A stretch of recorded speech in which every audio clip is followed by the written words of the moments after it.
Welcome to S9 TV. ముందుగా headlines చూద్దాం.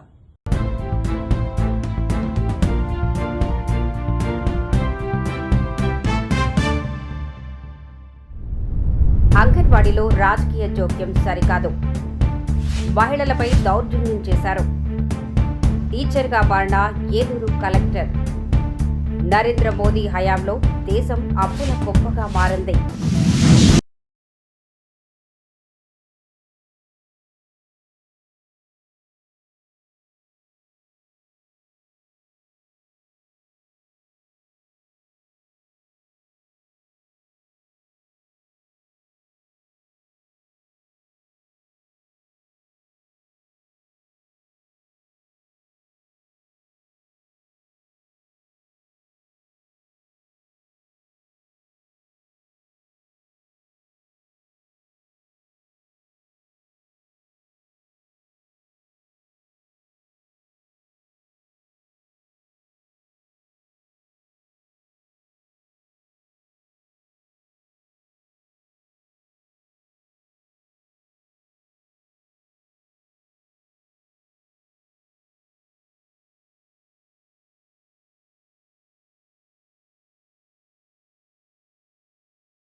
మాకు పూర్తి స్థాయి మెజార్టీ ఉందని కూడా ఇక్కడ మీరు చూస్తూ ఉన్నారు మీడియా వాళ్ళు.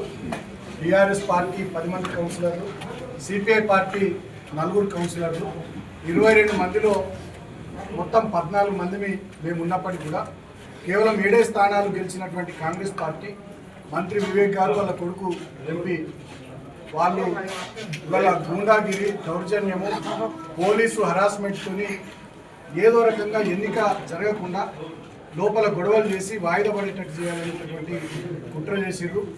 ఆ కుట్రలో భాగంగా ఇవాళ పూర్తి స్థాయి కోరం ఉన్నప్పటికీ కూడా 14 మంది సభ్యులు ఉన్నప్పటికీ కూడా ఎన్నిక జరగనీయకుండా వాయిదా వేయడానికి అధికారులను, జిల్లా కలెక్టర్ను, స్పెషల్ ఆఫీసర్గా ఉన్నటువంటి అప్పుల పాలు చేశావు. 2014లో నరేంద్ర మోడీ ప్రైమ్ మినిస్టర్ అయ్యే నాటికి భారతదేశానికి ఉన్న అప్పు 55 లక్షల కోట్లయితే ఇవాళ 214 లక్షల కోట్ల రూపాయలకు నువ్వు అప్పు పెంచావు. దానికి నీ దగ్గర సమాధానం లేదు. 14 లక్షల రూపాయలు ప్రతి సంవత్సరం నువ్వు వడ్డీ కడతా ఉన్నావు. కాబట్టి దేశాన్ని దౌర్భాగ్యంలో దించుతూ ఉన్నావు. అన్నిటికంటే బాధాకరమేమంటే అందరూ కూడా ఒప్పుకుంటాం భారతదేశం గ్రామీణ దేశమని, కానీ నువ్వు గ్రామీణ ప్రాంతాల్లో అభివృద్ధి కోసం ఖర్చు పెట్టే దాంట్లో 53,000 కోట్ల రూపాయలు ఏకాఏకిన బడ్జెట్లో తగ్గించావు. చివరికి గ్రామీణ ఉపాధి హామీ పథకానికి పేరు మార్చడమే కాకుండా భారాన్నంతా కూడా ఇప్పుడు రాష్ట్రాల మీద దోస్తూ ఉన్నావు. ఈవెన్ తెలుగుదేశం పార్టీ కూడా దాన్ని వ్యతిరేకించే పరిస్థితి వచ్చింది. గతంలో 90% కేంద్రం నిధులు ఇస్తే 10% రాష్ట్రం భరాయించేది. కానీ ఇవాళ దాన్ని 60% కేంద్రము, 40% మీరే భరించాలని చెప్తా ఉన్నాం. తర్వాత ఏ జిల్లాలో పని పెట్టాలి, ఏ గ్రామంలో పని పెట్టాలనేది కూడా నేను ఢిల్లీలో కూర్చొని డిసైడ్ చేస్తానంటావు. కాబట్టి అంటే ఫెడరల్ రాజ్యాంగానికి తూట్లు పడిచే పద్ధతుల్లో రాష్ట్రానికి భారాలు మోపే పద్ధతుల్లో ఇవాళ మొత్తం దేశాన్నంతా కూడా అతలాకుతలం చేస్తూ ఉంది నరేంద్ర మోడీ ప్రభుత్వము. దీనికి వ్యతిరేకంగా పెద్ద ఎత్తున రేపు చేయాలని చేస్తా ఉన్నాం. పైగా ఇవాళ ప్రభుత్వం వాళ్ళు అనుసరిస్తున్న విధానాలు కూడా టోటల్గా ప్రైవేటైజేషన్ వైపు పోతూ ఉన్నారు. టోటల్గా ఇంక్లూడింగ్ విశాఖ స్టీల్ ప్లాంట్లో లాభాలు వచ్చినాయని చంద్రబాబు గారు చెప్తా ఉన్నారు. నేను అడుగుతా ఉన్నా సూటిగా, మరి లాభాలు వచ్చినాయి కదా నడపండి, ఇప్పుడైనా మీ అజెండా మార్చారా? సెంట్రల్ గవర్నమెంట్ ఏమి అజెండా మార్చలే, ప్రైవేటైజేషన్ అజెండా దాన్ని అట్లే దాన్ని నెత్తి మీద కత్తి పెట్టి మీరు కొనసాగిస్తూ ఉన్నారు. అదేవిధంగా దాన్ని అనుసరించి ఇక్కడ చంద్రబాబు నాయుడు గారు కూడా మెడికల్ కాలేజీలన్నీ కూడా ప్రైవేట్గా జై తెలంగాణ. అందరికీ నమస్కారం. ముఖ్యంగా మా అంగన్వాడీ ఆడబిడ్డలందరికీ నమస్కారం. రాష్ట్ర ప్రభుత్వం ఏదైతే ఒక నిర్ణయం తీసుకొని అంగన్వాడీ సెంటర్ల మీద స్థానికంగా ఉండేటటువంటి రాజకీయ నాయకులు, వాళ్ళ సర్పంచులు కావచ్చు, వార్డు మెంబర్లు కావచ్చు, వాళ్ళ జోక్యం ఉంటుంది అని చెప్పి ప్రకటించడం అనేది చాలా తప్పని చెప్పి నేను మనస్ఫూర్తిగా నమ్ముతా ఉన్నాను. ఎందుకంటే anganwadi already women and child welfare కింద వస్తుంది. ఐసిడిఎస్ అధికారులు కూడా పర్యవేక్షణ నిమిత్తం వస్తూ ఉంటారు.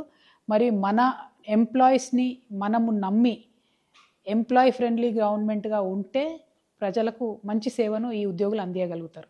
అంగన్వాడీ పథకం పెట్టినప్పటి నుంచి ఇప్పటి వరకు మన తెలంగాణలో ఉన్న చిన్నపిల్లలకు పౌష్టికాహార లోపం లేకుండా, మన గర్భిణులకు పౌష్టికాహార లోపం లేకుండా ఎంత పనైనా సరే వాళ్ళే వంటలు చేసి పెడుతూ అంగన్వాడీ టీచర్లు కావచ్చు, అంగన్వాడీ హెల్పర్లు కావచ్చు, పని చేస్తూ మన తెలంగాణ సమాజానికి ఒక వెన్నుముక్కగా నిలబడుతూ వచ్చిండ్రు.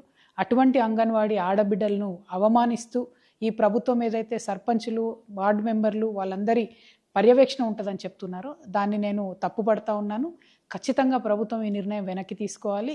ఆల్రెడీ అంగన్వాడీ టీచర్లుగా ఉన్నటువంటి వాళ్ళు ఒక 4 రిజిస్టర్లు, 4 అప్లికేషన్లు మెయింటైన్ చేసే పరిస్థితి ఉన్నది. వాళ్ళకే ఇంకా కొంత హెల్ప్ని ఇవ్వాలి తప్పితే పైనుండి ఇంకా ప్రెషర్ పెంచే విధంగా పనిచేయడం కరెక్ట్ కాదు.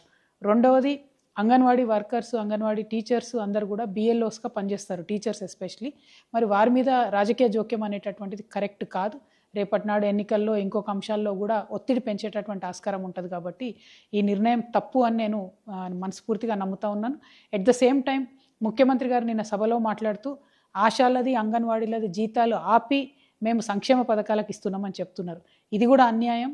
ఆశాలకు, అంగన్వాడీలకు దాదాపు 12 నెలలు, 9 నెలలు, 6 నెలలు జీతాలు పెండింగ్ ఉన్నటువంటి పరిస్థితి ఒక పక్క.